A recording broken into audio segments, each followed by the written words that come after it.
भाव आ रहा है वो कौन सी प्रकृति है? सम्यक प्रकृति दोष उत्पन्न कर रही है। मेरा मंदिर, मेरे भगवान, मेरे गुरुदेव, ये कौन सी प्रकृति काम कर रही? आप बतलाइए। यदि शांतिनाथ भगवान शांति को देने वाले हैं तो क्या अरहनाथ भगवान कष्ट को देने वाले? अरहनाथ भगवान भी क्या देते हैं? शांति। यदि कोई मर जाए तो कौन सा विधान करना चाहिए? शांतिनाथ विधान। और आदिनाथ कर लिया तो है? यदि कोई मर गया तो शांतिनाथ भगवान मरने वालों के लिए फिक्स है, ठीक है। यदि किसी पर कष्ट आ गया तो पारसनाथ भगवान उसके लिए फिक्स है ना। और अगर किसी के घर में शादी ब्याह हो तो वो तो काम किसने पूरा शादी कराने का ठेका किसने ले लिया है? पंच परमेष्ठी भगवान। सके शादी ब्याह कराने का ठेका किसने ले लिया? पंच परमेष्ठी भगवान ही कराएंगे तो शादी होएगी, वरना तो होएगी ही नहीं, है ना। तो किसी से पूछो भैया विवाह शादी है तो कौन सा विधान करें, तो क्या कहेंगे? वो पंच परमेष्ठी विधान करना चाहिए, फिक्स है ना।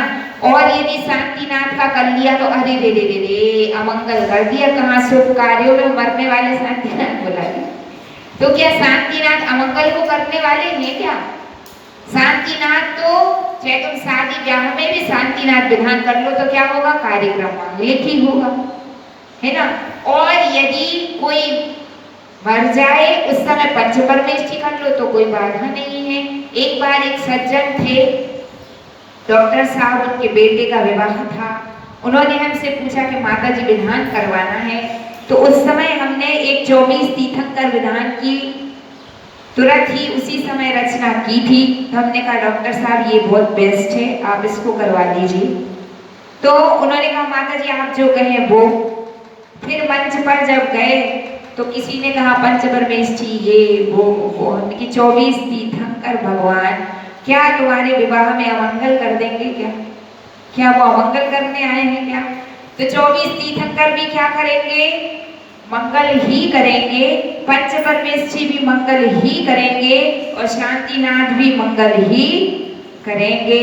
तो जो ये परिणाम हमारे अंतरंग में उत्पन्न हो जाता है वह कौन सी प्रकृति काम कर रही है? सम्यक्त प्रकृति। कौन सी प्रकृति? सम्यक्त प्रकृति। देखिए एक जीव सम्यक दृष्टि है तो सम्यक दृष्टि जीव क्या कहेगा कि ये गुरु मेरे हैं। कौन से गुरु मेरे हैं? गणाचार्य विराट साहब जी महाराज कौन है? मेरे गुरुवर हैं, उनके प्रति श्रद्धा रखेगा, भक्ति रखेगा, ठीक है। कौन सा जीव है ये? छाया सम्यक सम्यक दृष्टि, जो किसी पर्टिकुलर एक गुरु को क्या बतला रहा है कि ये मेरे हैं। लेकिन ध्यान रखना सम्यक्त प्रकृति तब तक कहलाएगी, कब तक कहलाएगी?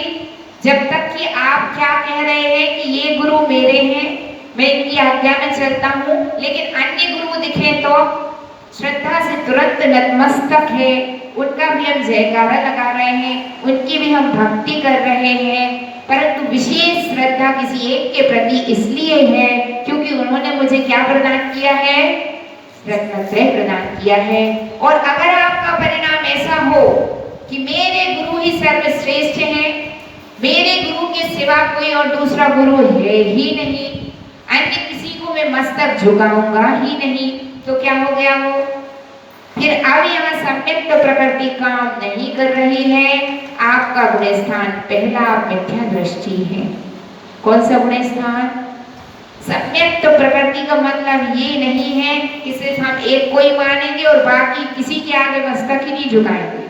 यदि किसी के आगे मस्तक ही नहीं झुकाएंगे तो फिर वो सम्यक्त प्रकृति नहीं। ध्यान रख लेना ये बात बहुत अच्छे से, है ना। सम्यक्त प्रकृति कब तक है? तब तक ही है जब तक किसी एक पर आपकी क्या है? विशेष श्रद्धा, बाकी अन्य सब पर भी क्या है? सामान्य श्रद्धा तो है। रत्नत्रय के प्रति मस्तक अपने आप झुक जाता है। निर्ग्रंथ मुद्रा दिखे और आपका मस्तक ना झुके, आप क्या कहें? इनने तो अभी दीक्षा ली और मुझे तो 100 साल 50 साल हो गए दीक्षा लिए, मैं क्यों मस्तक झुकाऊं? तो नियम से आपका गुण स्थान कौन सा है? पहला ही है। आप मिथ्या दृष्टि है। जहां जहां निर्ग्रंथ लिंग दिखे चाहे 1 दिन के दीक्षित मुनिराज हो, चाहे 1 घंटे के, चाहे 1 मिनट के, चाहे 1 सेकंड के दीक्षित मुनिराज हो, और आप 100 साल पुरानी गढ़नी आदि का भी हैं और तुम्हारा मस्तक नहीं झुकता है, उनके प्रति तो गुण स्थान कौन सा है? ऐसा कौन कहता है? ये जिनेंद्र की देशना है। किसकी देशना है? ये जिनेंद्र देव की देशना है। ये किसी का अपना पर्टिकुलर बनाया हुआ सेंटेंस नहीं है। ये किसकी देशना है? किसकी देशना है बतलाइए? ये सर्वज्ञ की देशना है। ऐसा भगवान ने कहा है। किसने कहा है? भगवान ने कहा है। तो इसका मतलब है कि जहां जहां निर्ग्रंथता दिखे वहां वहां मस्तक श्रद्धा से झुक ही जाता है, झुकाना नहीं पड़ता। किसको? जो सम्यक दृष्टि होगा उसको झुकाना नहीं पड़ता, अपने आप झुक ही जाता है।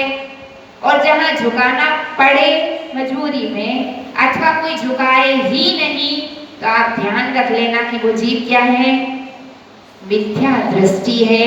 उसको आप सम्यक प्रकृति मानकर मत बैठ जाना, है ना। वो सम्यक प्रकृति नहीं है, वो तो क्या है? मिथ्यात्व गुण स्थान है।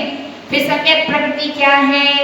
अपने गुरु पर हमारी विशेष श्रद्धा है, आस्था है, हम उनके निर्देशन और उनकी आज्ञा में चलते हैं। ये तो क्या हो गया?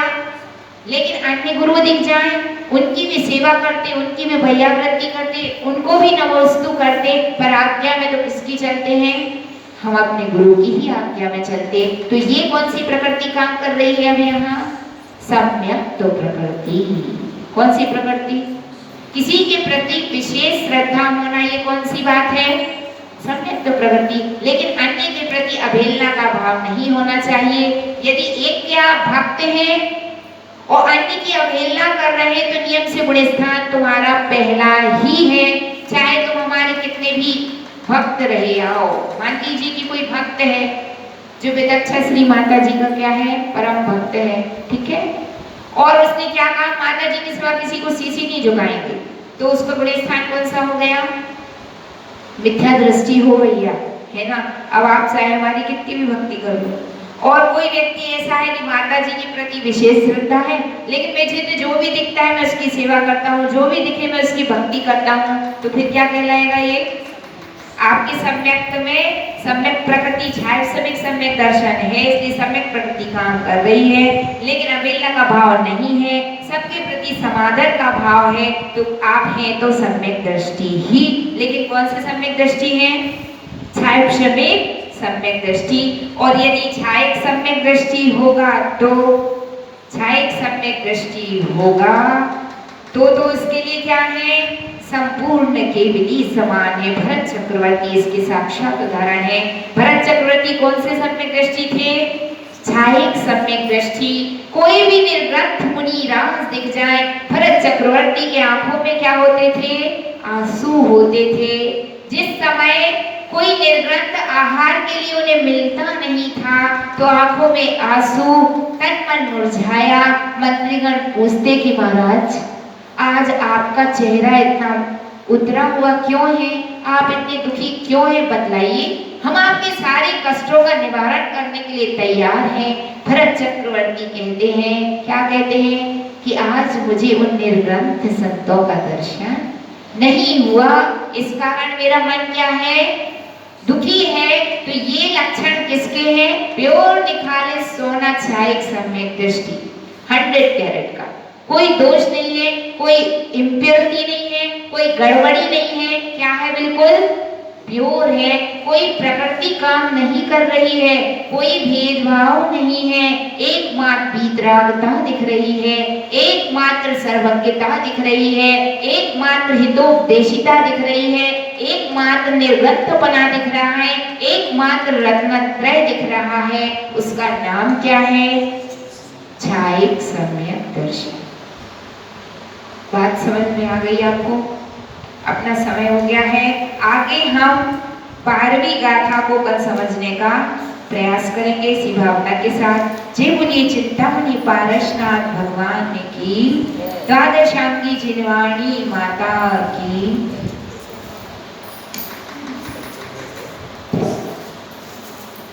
जिनवाणी के ज्ञान से सोवाणी मस्तक नमो सदा तेजमूढ़ो। हे जिनवाणी भारती तो ही जपो दिन रे। जो तेरी शरणा गए सो पावे सुख चैन। देव भजो अरिहंत श्रुत गुर सेवा निर्ग्रंथ। दया धर्म पालो सदा यही मोक्ष का पंथ। जय बोलिए द्वादशांगी जिनवाणी माता की।